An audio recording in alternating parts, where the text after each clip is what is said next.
नमस्कार, मैं Nitin Kumar Radhe Krishna YouTube channel में एक बार फिर से आप लोगों का स्वागत है।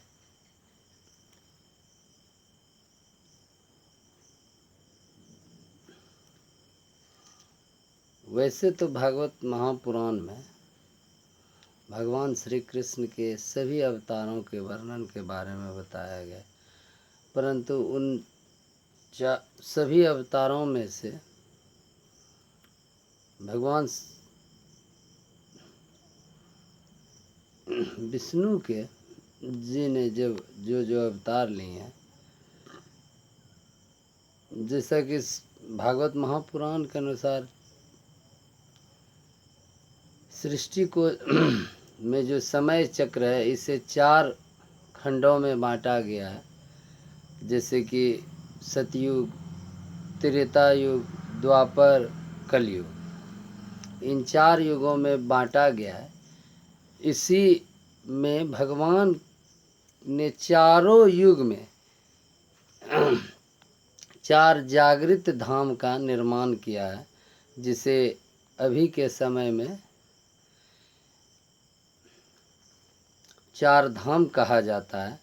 वैसे तो 4 धाम की मान्यता बहुत सारे बता देते हैं कि जैसे गंगोत्री, यमुनोत्री और बद्रिका धाम और केदारनाथ, इन्हीं चारों को मिलाकर 4 धाम की मान्यता बता देते हैं, परंतु ऐसी बात नहीं है। बोलिए राधे राधे, जय श्री कृष्ण। तो भगवान 4 धाम की मान्यता बता देते हैं कि यही चारों धाम है, परंतु ऐसा नहीं है मित्रों, क्योंकि 4 धाम स्वयं भगवान के ही द्वारा स्थापित की गई है।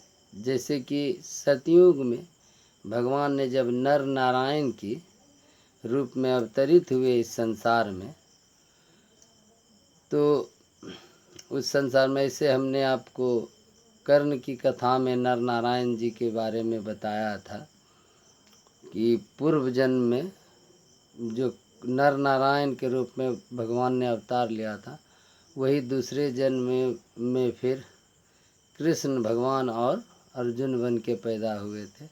वह कथा मैंने कर्ण की कथा में आपको बताया था। कर्ण के जब पूर्व जन्म की कथा आपको मैंने बताई थी,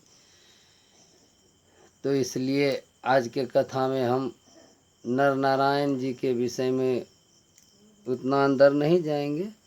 तो उन्होंने ही बद्रिका आश्रम का की मतलब कहने का अर्थ है उस जगह पर जो कि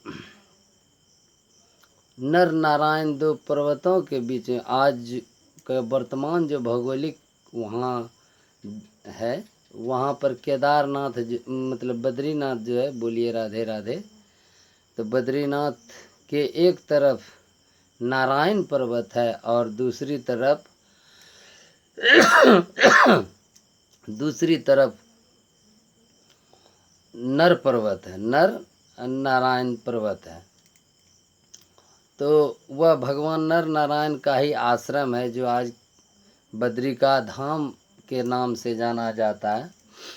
उसके उपरांत त्रेता युग में, बोलिए राधे राधे, त्रेता युग में भगवान राम द्वारा जब वह समुद्र पर सेतु बांधने का प्रयास कर रहे थे, तो वहाँ पर भगवान शिव की आराधना उन्होंने की और रामेश्वरम जो आज मंदिर है, वहाँ पर उन्होंने भगवान शिव की बालू की शिवलिंग बनाकर उनकी पूजा की और वह आज रामेश्वरम के नाम से जाना जाता है। तो वह भी भगवान के ही द्वारा स्थापित की गई है। जिस प्रकार नर नारायण ने, भगवान के अवतार नर नारायण ने वहाँ पर, बोलिए राधे राधे, बद्रिका आश्रम जो आज बद्रिका धाम के नाम से जाना जाता है, वह अभी उत्तराखंड में स्थित है। और फिर यहाँ तो त्रेता युग में भगवान राम द्वारा रामेश्वरम की स्थापना की गई, जो आज रामेश्वरम मंदिर है। वहाँ भगवान शिव की आराधना उन्होंने की और समुद्र पर बांध बांधने का भगवान शिव से आशीर्वाद लिया। इसकी भी कथा मैंने आपको रामचरितमानस की कथा के दौरान बताई थी कि इस कथा में श्री राम जी के बारे में और भगवान शिव के बारे में ये एक दूसरे के कैसे पूरक हैं बताई थी। लेकिन चार धाम की यात्रा में आज मैंने आपको राधे राधे बोलिए, जय श्री कृष्ण। उसके बाद भगवान जब द्वापर में श्री कृष्ण भगवान के रूप में अवतरित हुए, तो जब वह गोकुल से मथुरा आए, वृंदावन गए, वृंदावन से फिर मथुरा आए कंस के बुलाने पर। और यहाँ जब कंस का वध उन्होंने किया, कंस वध के बाद जब उनके कंस के ससुर जरासंध ने उन पर बार बार आक्रमण करते रहे, तो उनसे तंग आकर भगवान श्री कृष्ण अपने सभी मथुरा वासियों को लेकर वहाँ से बहुत दूर समुद्र के तल पर चले गए, समुद्र के किनारे चले गए और वहाँ पर जाकर उन्होंने द्वारिका का निर्माण कराया। वह बार बार के युद्ध से परेशान हो गए थे, इसलिए वहाँ से जाकर जो भगवान श्री कृष्ण ने समुद्र देवता से समुद्र के राजा रेवत से उन थोड़ी सी भूमि मांगी, जिस पर उन्होंने द्वारिका बसाया। और आपको मैं बता दूं, मैंने कई कथाओं में भी बताया कि राजा रेवत जो थे वह श्री कृष्ण के बड़े दाऊ बलराम जी के ससुर थे। उन्होंने ही श्री कृष्ण भगवान को द्वारिका बसाने के लिए अपना जल थोड़ा समेट लिया था और द्वारिकापुरी वहाँ बसाई गई थी। बोलिए राधे राधे। तो उसी जगह पर भगवान श्री और त्रेता द्वापर के बाद जब कलयुग में आए, तो कलयुग में भगवान श्री कृष्ण जब द्वापर के अंत में जब भगवान श्री कृष्ण धरती छोड़कर जाने लगे, तो कहने का अर्थ है कि जिन बहेलिया के हाथों उनकी मृत्यु हुई थी, वही बहेलिया एक राजा के रूप में पैदा हुए थे और उन्हें ही स्वप्न दिया। भगवान श्री कृष्ण ने उनके स्वप्न में आए और उन्होंने बताया कि ऐसे ऐसे नीलमणि नाम की एक वस्तु है जो वह बहती चली जा रही है, मतलब समुद्र में, वह तुम्हारे तट पर आकर रुकेगी। तुम उसी लकड़ी से 3 हमारी मूर्तियाँ बनाना। बोलिए राधे राधे, जय श्री कृष्ण। और जगन्नाथपुरी, वह जो अभी जगन्नाथपुरी के तट पर जो जगन्नाथ जी का मंदिर आज भव्य मंदिर है, वहीं पर उन्हें बताया कि स्वप्न में बताया कि उस एक चंदन की बहुत बड़ी सी लकड़ी समुद्र में बहती हुई आएगी, उसी लकड़ी से तुम्हें 3 मूर्तियां बनानी है। भगवान श्री कृष्ण ने अपने बारे में बताया और बलभद्र मतलब बलराम जी के बारे में बताया और सुभद्रा जी के बारे में बताया।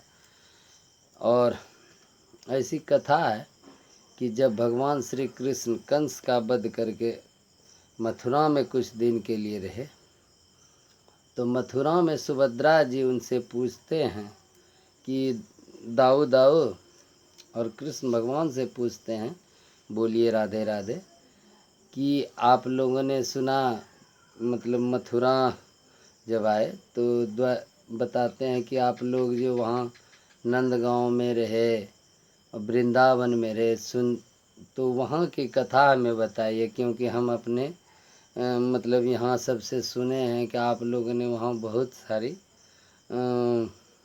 मस्ती की। अभी के लहजे में बोलिए तो बहुत सारे सुना कि बहुत के मक्खन चुराए, बहुत असुरों का वध किया। तरह तरह की बात वो सुभद्रा जी को जिज्ञासा थी पूछने की। तो उसी कथा को जो आज जगन्नाथपुरी का मंदिर है, वहाँ भगवान श्री कृष्ण, ऐसी मान्यता है कि भगवान श्री कृष्ण और बलराम जी सुभद्रा जी को वही कथा बताते हैं जो उन्होंने नंदगांव में जो अटखेलियाँ की थी, और वहाँ जो नटखटपन किया हुआ, जो रास रचाया, उन सारी बातों को उन्होंने विस्तार से सुभद्रा जी को बताया जगन्नाथपुरी में। तो यही वह चारों धाम है जो जागृत मतलब कि यह चारों धाम माना जाता है। हर युग में एक धाम की स्थापना भगवान ने स्वयं अपने हाथों से की है। जो मैंने आपको बताया कि जैसे कि सतयुग में बद्रिका आश्रम नर नारायण ने की, भगवान ने किया। बोलिए राधे राधे। त्रेता में श्री राम द्वारा रामेश्वरम में भगवान शिव की शिवलिंग को स्थापित किया गया, बालू के शिवलिंग को स्थापित किया हुआ, रामेश्वरम के नाम से प्रसिद्ध हुआ हुआ त्रेता का जागृत मतलब देव है, देवस्थान है। और भगवान श्री कृष्ण के द्वारा द्वारिकापुरी जो बसाई गई, वह भी मतलब जागृत क्षेत्र में आता है। और जगन्नाथपुरी जो कलयुग में सबसे अंतिम में भगवान कृष्ण के द्वारा मतलब कि राजा को स्वप्न देकर बसाने की आज्ञा दी गई, यह चारों जागृत हैं। और आज जो इनका संचालन होता है, इन चारों मठों के जो मठाधीश होते हैं उन्हें शंकराचार्य कहा जाता है। और जो इन चारों मठों के मठाधीश कहलाते हैं, उन्हें चारों वेदों का कंठस्थ ज्ञान होता है। ऐसा मान्यता है कि जो चारों वेदों को कंठस्थ कर लेते हैं और शुद्ध रूप से ब्राह्मण होते हैं, उन्हें ही अधिकार है कि वह शंकराचार्य कहे जाते हैं, बनाए जाते हैं। आज के इस अंक में इतना ही। बोलिए राधे राधे। चारों धाम की यात्रा का जो हमने अवलोकन कराया, इसमें कुछ छूटा होगा हमसे, इसके लिए क्षमा प्रार्थी हैं। शेष अगले अंक में आपको इसके बारे में गहन जानकारी देने का प्रयास करूंगा। बोलिए राधे राधे। जय श्री कृष्ण।